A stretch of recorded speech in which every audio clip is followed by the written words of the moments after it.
함께 보실 하나님 말씀은 구약성경 역대상 17장입니다. 오늘 10월 17일 역대상 17장을 읽는 날인데 달지는 않고요. 1절부터 15절까지 함께 봉독하겠습니다. 구약성경 역대상 17장 1절부터 15절까지 말씀, 구약성경 637면 전후를 보시면 되겠습니다. 1절부터 함께 봉독합니다. 다윗이 그의 궁전에 거주할 때 다윗이 선지자 나단에게 이르되 나는 백향목 궁에 거주하거늘 여호와의 언약궤는 휘장 아래에 있도다. 나단이 다윗에게 아뢰되 하나님이 왕과 함께 계시니 마음에 있는 바를 모두 행하소서. 그 밤에 하나님의 말씀이 나단에게 임하여 이르시되 가서 내 종 다윗에게 말하기를 여호와의 말씀이 너는 내가 거할 집을 건축하지 말라. 내가 이스라엘을 애굽에서 올라오게 한 날부터 오늘까지 집에 있지 아니하고 오직 이 장막과 저 장막에 있으며 이 성막과 저 성막에 있었나니 이스라엘 무리와 더불어 가는 모든 곳에서 내가 내 백성을 먹이라고 명령한 이스라엘 어느 사사에게 내가 말하기를 너희가 어찌하여 내 백향목을 집을 건축하지 아니하였느냐고 말하였느냐 하고 또한 내 종 다윗에게 이처럼 말하라. 만군의 여호와께서 이처럼 말씀하시기를 내가 너를 목장 곧 양떼를 따라 다니던 데에서 데려다가 내 백성 이스라엘의 주권자로 삼고 내가 어디로 가든지 내가 너와 함께 있어 내 모든 대적을 내 앞에서 멸하였은즉 세상에서 존귀한 자들의 이름 같은 이름을 내게 만들어 주리라. 내가 또 내 백성을 이스라엘을 위하여 한 곳을 정하여 그들을 심고 그들이 그곳에 거주하면서 다시는 옮겨가지 아니하게 하며 악한 사람들에게 전과 같이 그들을 해치지 못하게 하여 전에 내가 사사에게 명령하여 내 백성 이스라엘을 다스리던 때와 같지 아니하게 하고 또 내 모든 대적으로 내게 복종하게 하리라. 또 내게 이르노니 여호와가 너를 위하여 한 왕조를 세울지라. 내 생명이 연한히 차서 내가 조상들에게로 돌아가면 내가 내 뒤에 내 씨 곧 내 아들 중 하나를 세우고 그 나라를 견고하게 하리니 그는 나를 위하여 집을 건축할 것이요 나는 그의 왕위를 영원히 견고하게 하리라. 나는 그의 아버지가 되고 그는 나의 아들이 되리니 나의 인자를 그에게서 빼앗지 아니하기를 내가 내 전에 있던 자에게서 빼앗음과 같이 하지 아니할 것이며 내가 영원히 그를 내 집과 내 나라에 세우리니 그의 왕위가 영원히 견고하리라 하셨다 하라. 나단이 이 모든 말씀과 이 모든 계시대로 다윗에게 전하니라. 아멘. 예, 감사합니다. 오늘 말씀 읽기 본문은 역대상 17장입니다. 우리가 어제 살펴봤던 역대상 16장에서는 다윗이 하나님의 궤를 다윗성에 옮기고 나서 하나님 앞에 제사를 드리고 감사 찬송하며 레위인들에게 항상 계속적으로 찬양하는 일들을 멈추지 아니할 것과 그리고 다윗이 감사 찬송하는 그 장면이 16장에 나와 있었습니다. 그리고 이어지는 17장에서는 다윗이 계속해서 하나님의 궤에 대한 마음을 품어서 하나님의 궤를 위해서 집을 짓고자 하는 마음을 품었을 때 그 마음에 대해서 하나님께서 어떻게 하면 좋겠다라고 계시를 내리는 장면, 약속을 해주시는 장면과 또 그 약속에 대해서 다윗이 감사하는 기도로 되어 있습니다. 그래서 그 내용을 통해서 오늘날 우리가 어떤 교훈을 받을 수 있는지 생각해보는 시간을 갖도록 하겠습니다. 우선 17장은 1절부터 27절까지 길게 되어 있는데요. 내용을 좀 이해하기 쉽게 하기 위해서 두 부분으로 나누면 1절부터 우리가 읽었던 15절까지는 다윗에 대한 하나님의 언약과 계시가 담겨있는 부분이고요. 16절부터 마지막 27절까지는 하나님의 그 계시에 대한 내용들을 듣고 다윗이 감사하면서 기도하는 내용이 담겨 있습니다. 그러면 내용을 좀 더 구체적으로 살펴보도록 하겠습니다. 17장 1절에서 보시면 다윗이 그의 궁전에 건축할 때 다윗이 선지자 나단에게 이르되 나는 백향목궁에 거주하였거늘 여호와의 언약궤는 휘장 아래 있도다 라고 하고 있습니다. 다윗이 궁을 백향목으로 아주 잘 지었습니다. 그런데 하나님의 궤를 다윗성으로 모셔왔지만 그냥 휘장에 담겨둔 것입니다. 나는 좋은 것에 거하지만 하나님의 궤는 집도 아니고 그냥 천막 같은 것에 거하다 보니까 자기 나름대로는 마음이 안타까웠던 것입니다. 그래서 나단 선지자에게 나는 좋은 곳에 거했는데 하나님의 궤는 좋지 못한 곳에 있으니까 내가 이 하나님의 궤를 위하여서 좋은 집을 건축하고 싶다라는 그런 마음을 품는 것입니다. 그럴 때 나단 선지자는 그냥 단순히 그냥 자기 생각에 판단해서 하나님께 묻지 않고 다윗이 하고 싶은 대로 하나님의 마음 하나님께서 당신과 함께 했으니 그 마음은 아마 하나님께서 주신 것 같다라고 나름대로 생각하여서 그렇게 하십시오라고 말을 합니다. 그래서 2절 보시면 나단이 다윗에게 아뢰되 하나님이 왕과 함께 계시니 마음에 있는 바를 모두 행하소서라고 하면서 그것이 하나님께서 주신 마음일까 아닌가 생각하면서 허락을 했습니다. 그런데 그런 것은 아니었습니다. 그래서 하나님께서 나단 선지자가 그렇게 허락한 것에 대해서 바로잡기 위해서 다시 밤에 나단 선지자에게 그렇게 하지 마라 이렇게 말씀하십니다. 그럼 어떻게 말씀하셨는가? 나단 선지자에게 내가 집이 필요한 것이 아니다. 너희들이 나를 위하여서 집을 짓는 것이 아니라 내가 너희를 지켜주는 것이다 라는 것을 다시 한번 이렇게 알려주는 것입니다. 그래서 3절 이하 보시면 그 밤에 하나님의 말씀이 나단에게 임하여 이르시되 가서 내 종 다윗에게 말하기를 여호와의 말씀이 너는 내가 거할 집을 건축하지 말라.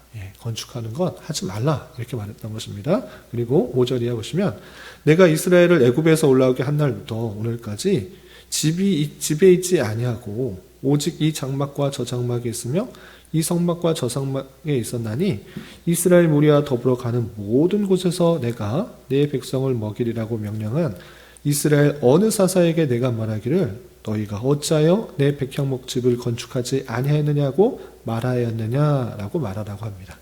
그러니까 지금부터 계속까지 언약궤 만든 날부터 이쪽 휘장 저쪽 휘장에서 계속 옮겨다니면서 있었지만 그 백향목 집을 만들어 달라고 한 적 한 번도 없다. 내가 그것이 필요한 것이 아니다. 하나님은 그 안에 갇혀 있는 것이 아니기 때문에 너희들과 함께 있다는 것을 알게 위해 주신 것이지 꼭 백향목 좋은 집을 건축해야 되는 것 아니다. 내가 그것을 만들어 달라고 한 번도 한 적이 없다.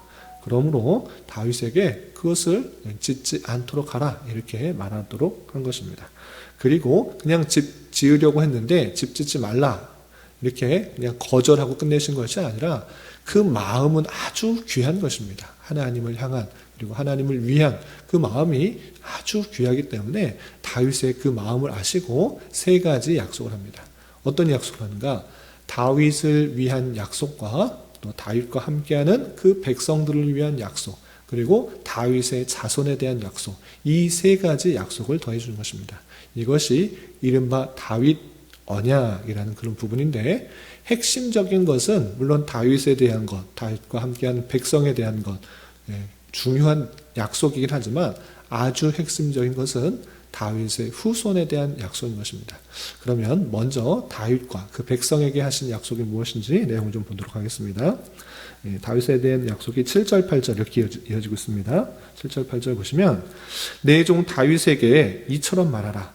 만군의 여호와께서 이처럼 말씀하시기를 내가 너를 목장꽃 양떼를 따라 다니던 데에서 데려다가 내 백성 이스라엘 주권자로 삼고 내가 어디로 가든지 내가 너와 함께 있어 내 모든 대적을 내 앞에서 멸하였은즉 세상에서 존귀한 자들의 이름같이 이름을 내게 만들어 주리라 이렇게 표현하고 있습니다. 지금 너는 왕이지만 너 양떼 몰던 사람이다. 아주 하찮은 사람이었다. 그러나 내가 너를 택하여 이스라엘 주권자로 왕으로 삼았다.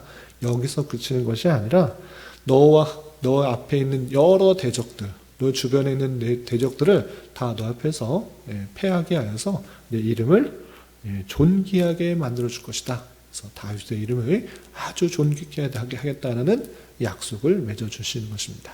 그리고 그 백성에 대해서는 어떻게 약속하시는가? 9절 보시면 내가 또 내 백성 이스라엘을 위하여 한 곳을 정하여 그들을 심고 그들이 그곳에 거주하면서 다시는 옮겨가지 아니하게 하며 악한 사람들에게 전과 같이 그들을 해치지 못하게 하여 전에 내가 사사에게 명령하여 내 백성 이스라엘을 다스리던 때와 같이 아니하게 하고 모든 대적으로 내게 복종하게 하리라 했습니다. 내 백성들 계속 유리하던 그런 백성이었는데 그렇게 하지 않겠다. 약속하신 그 땅 그곳에 거주하여서 내 대적들이 너를 굴복시킨 것이 아니라 복종시키게 하시겠다라고 하면서 그 백성에게도 한 곳에 정착하여서 강한 나라로 있게 될 것을 약속하시는 모습을 볼 수 있는 것입니다. 그리고 중요한 것은 다윗과 그 백성에게 해당되는 것이 아니라 아주 중요한 것, 그 후손에 대한 약속을 더하여 주시는 것입니다. 어떻게 약속하시는가? 10절 하반절 보시면 또 내게 이르노니 여호와가 너를 위하여 한 왕조를 세울 것이다. 한 왕조에 대한 약속을 한 것입니다. 그 왕조에 대해서 어떻게 표현하고 있는가? 11절 내 생명의 연한이 차서 내가 조상들에게로 돌아가면 너 영원히 사는 건 아니다. 수환이 되면 죽을 것이다.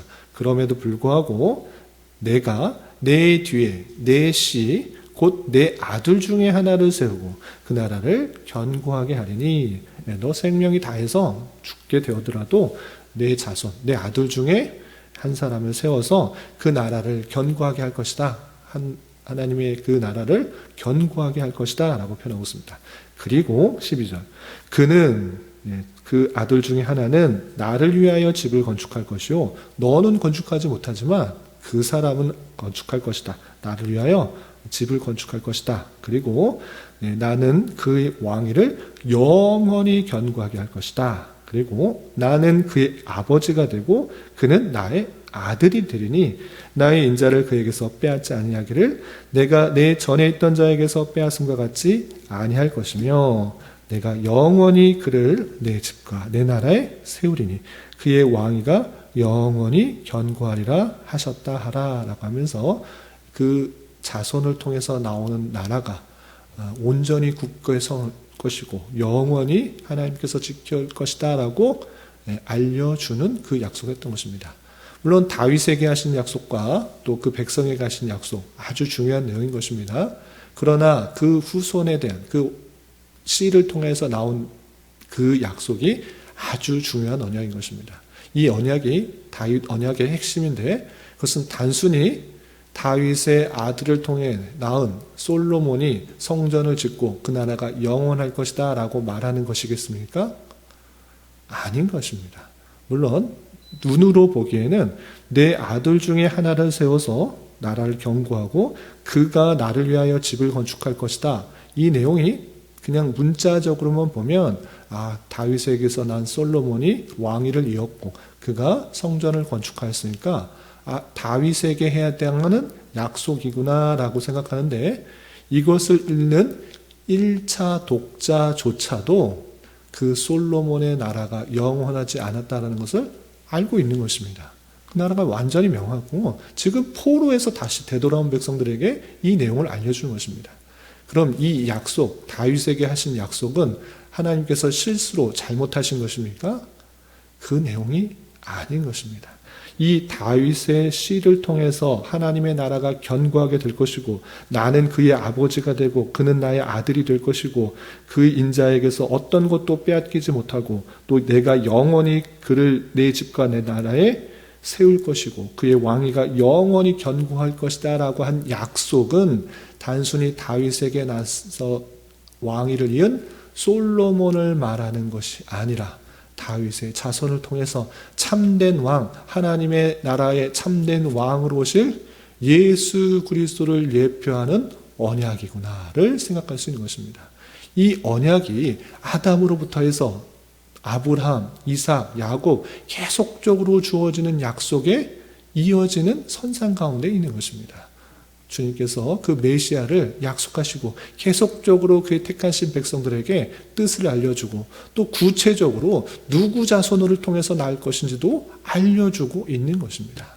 그래서 이 약속이 계속 이어져서 예수 그리스도, 다윗의 아들, 다윗의 자손 예수 그리스도로 이어졌다는 것을 마태복음은 친절하게 그 계보를 설명하면서 아브라함의 자손, 다윗의 계보를 예수 그리스도에 맞춰주고 있는 것입니다. 그래서 이 말씀이 예수 그리스도로 말미암아 응하지게 되었고, 예수 그리스도께서 이 땅에 오셔서 십자가 달려 돌아가셨지만 제사장으로서의 모습은 보였지만 영원히 우리의 참된 왕으로서 계시고 또 그분의 나라, 그 불의 나라는 영원히 견고할 것을 주님께서 약속하셨다. 이 사실들을 전체 성경을 통해서 함께 깨달을 수 있어야 되는 것입니다. 그렇기 때문에 이 말씀을 대하는 자로서 우리는 예수 그리스도를 하나님의 나라의 참된 왕, 우리는 하나님의 백성이므로 예수 그리스도의 말씀에 순종하고 예수 그리스도를 온전히 섬기는 그의 백성이 되어야 되는 것입니다. 하나님의 나라는 영원히 견고할 것이라는 굳은 믿음 가운데 그의 백성으로 온전히 주를 섬기고 그 뜻에 따라 살아가는 그런 백성의 모습이 있어야 되는 것입니다.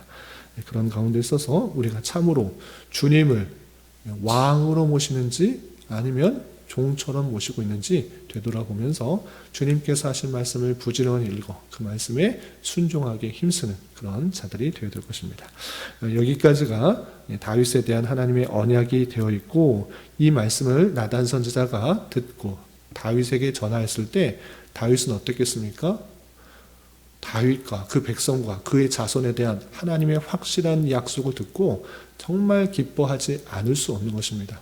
단순히 언약궤를 옮겨놓은 그 기쁨보다 훨씬 더 큰 기쁨과 감동이 있었던 것입니다. 그래서 주체할 수 없는 기쁨과 감동을 가지고 하나님께 찬송하며 감사하며 이런 기도를 하게 됩니다. 어떤 기도를 하는가 내용을 보시면 16절, 다윗 왕이 여호와 앞에 들어가 앉아서 이르되 여호와 하나님이여 나는 누구이오며 내 집은 무엇이기에 나에게 이에 이르게 하셨나이까. 난 아무것도 아닌데, 양치는 목자였는데 아무런 볼 것이 없는 그런 사람이었는데 왕이 되게 하시고 왕만 된 것 끝이는 것이 아니라 정말 존귀한 이름을 주시고 그 나라가 견고케 하시고 그의 자손을 통해서 하나님의 나라가 견고히 서는 그런 것을 주십니까? 어떻게 나한테 이런 약속을 해주십니까? 라고 하면서 정말 감사 찬송하는 그 모습이 있는 것입니다. 이런 모습이 저와 여러분들 가운데 함께 있는 것입니다.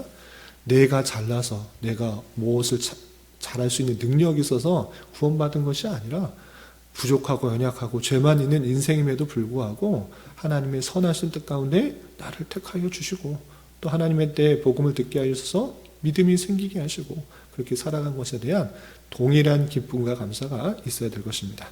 이렇게 다윗은 기뻐 감사하는 데서 그치지 않고 이런 또 기도를 하는 것, 이런 고백을 하는 것을 볼 수 있습니다.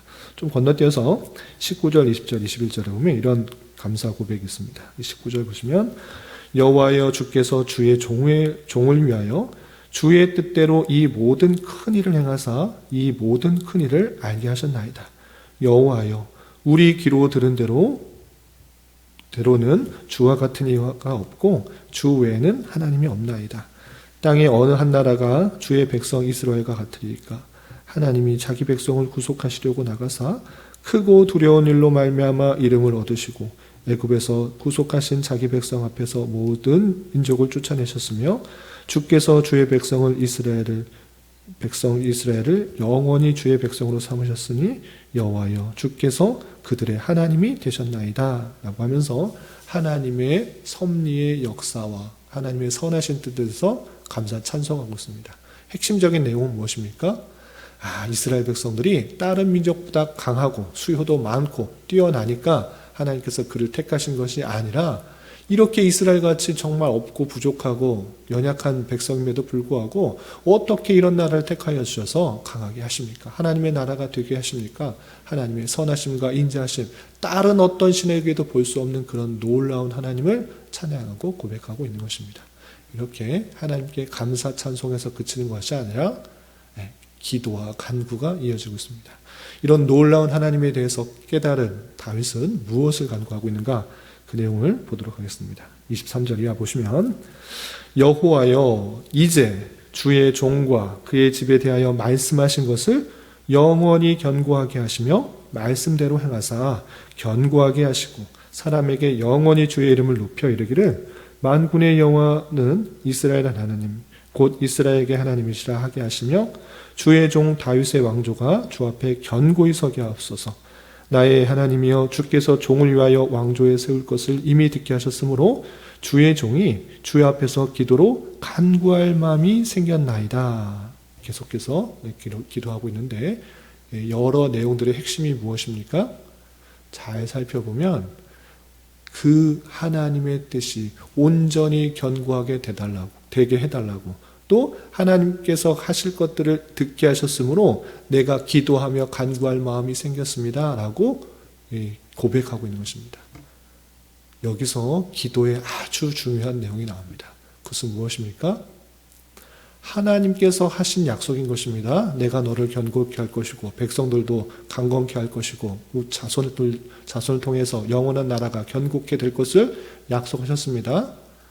하늘의 하나님, 천지 창조주가 그렇게 하신다고 하면 그렇게 되는 것입니다. 그럴 능력이 없으신 분이 아니라 말씀으로 모든 것을 창조하고 그런 분이 하시겠다고 하면 되는 것입니다. 그럼에도 불구하고 다윗은 무엇을 하고 있는 것입니까? 그렇게 되기를 간구하고 있는 것입니다. 모든 종들이 하나님을 참으로 왕으로 알고 참으로 감사하고 또 그 나라가 견고해야 되는데 정말 내가 기도할 마음이 생겼습니다. 그렇게 기도해야 되겠군요 라고 고백하며 간구하며 나아가고 있는 모습인 것입니다. 이 내용을 통해서 우리의 기도가 내 욕심과 내 만족과 내 기쁨과 나의 유익을 위한 기도가 아니라 다윗과 같이 하는 것처럼 하나님의 뜻이 있는 것, 하나님께서 원하시는 것들이 있는데 그 뜻대로 되기를 구하는 것이 그 백성의 성도의 마땅한 기도인 것입니다. 내 기도 때문에 그것이 이루어지는 것이 아니라 하나님께서 그 뜻을 선언하게 인도하심에도 불구하고 그 성도들이 이루어지기를 기도하고 간구하고 애쓸 때 하나님께서 정말 그 뜻대로 나의 간구대로 나의 기도대로 이루어지는 것을 보게 되는 것입니다. 하나님 정말 그렇게 하시는군요. 하나님 그렇게 나타나시는군을 깨닫게 되는 것입니다. 그래서 기도를 통해서 하나님의 보좌를 바꾸고 하나님의 뜻을 변개하고 내 뜻대로 이루어지는 것이 나타나는 것이 중요한 것이 아니라 하나님의 선하시고 의로우시고 완전하신 그 뜻이 온전히 이루어지는 것을 깨닫도록 경험토록 나를 통해 이루어지도록 그렇게 마땅히 기도해야 되는 것입니다. 다윗이 기도하지 않아도 그것은 이루어집니다. 그럼에도 불구하고 그 마음이 생기도록 그렇게 되는 것을 보게 하도록 끊임없이 기도하며 간구하며 나아가도록 하는 것이 하나님께서 그 백성에게 원하시는 것이고 또 섭리하시는 뜻이다 생각하면서 우리는 내 욕심과 내 만족만을 위해서 기도할 것이 아니라 하나님의 선하신 뜻이 온전히 이루어지기를 기도하고 간구하고 내 생각과 내 마음이 변하여서 하나님의 뜻에 맞춰지도록 간구할 때 그것이 하나님께서 원하시는 기도이고 또 그런 삶을 통해서 하나님의 뜻이 온전히 나를 통해서 이루어지는 것을 목도하게 된다는 사실을 잘 깨달으며 나아가게 될 것입니다. 이런 말씀의 교훈에 따라 오늘 하루 또 남은 한평생 힘있게 살아갈 수 있는 저와 여러분이 되시기를 주님의 이름으로 부탁을 드립니다. 기도하겠습니다. 하나님 아버지 감사합니다. 오늘 말씀을 통해서 하나님께서 다윗에게 하나님의 나라를 참된 왕이 그의 자손에게서 나오도록 하신 언약의 말씀을 대하였습니다. 이런 말씀을 대하는 자로서 다윗에게 하신 언약의 말씀이 예수 그리스도를 통하여 온전히 이루어졌음을 기억하며 우리의 참된 왕이 되시는 예수 그리스도를 참으로 기뻐 찬송하는 자 되게 하여 주시고 주님을 종이 아니라 참된 왕으로 섬기는 자 되게 하여 주시며 우리의 기도 또한 오직 나의 기쁨과 만족만을 위한 것이 아니라 하나님의 뜻이 무엇인지를 깨닫고 그 뜻이 온전히 이루어지기를 소망하며 우리가 하나님의 어떠하심들을 온전히 깨닫는 수단으로서 기도와 간구를 할 수 있는 자 되게 하여 주시옵소서. 주님, 10월은 감사의 달로 보내고 있습니다. 비록 내가 원하는 대로 일들이 이루어지지 않았을지라도 주님의 신실하심이 영원한 줄 알아 내게 가장 필요한 것으로 인도해 주실 줄 믿고 항상 감사하는 마음을 갖게 하여 주시며 이런 삶의 자세가 한평생 지속될 수 있도록 은혜를 더하여 주시옵소서. 주님, 교회 내 육체의 질병과 연약함으로 생활이 어렵고 힘든 가운데 있는 여러 성도들이 있사오니 주님 지켜주셔서 건강하게 잘 치유되고 회복될 수 있도록 인도하여 주시고 직장과 사업장의 문제로 가족의 전도와 신앙을 위해 복된 결혼과 가정을 위해 아이의 임신과 남편의 사업을 위해 주님께 간절히 부르짖며 나아가는 여러 지체들이 있사오니 주님 그들과 함께 하여 주시고 그들의 기도 응답해 주시사 우리의 기대와 소망보다 훨씬 더 풍성한 것들로 채워주시는 하나님을 깊이 경험할 수 있는 기회 되도록 인도하여 주시옵소서. 이 시간 각자 간절하게 간구하는 기도 제목 주님께서 들으시고 가장 선한 것들로 응답하여 주시옵소서. 예수님의 이름으로 기도 올리옵나이다. 아멘.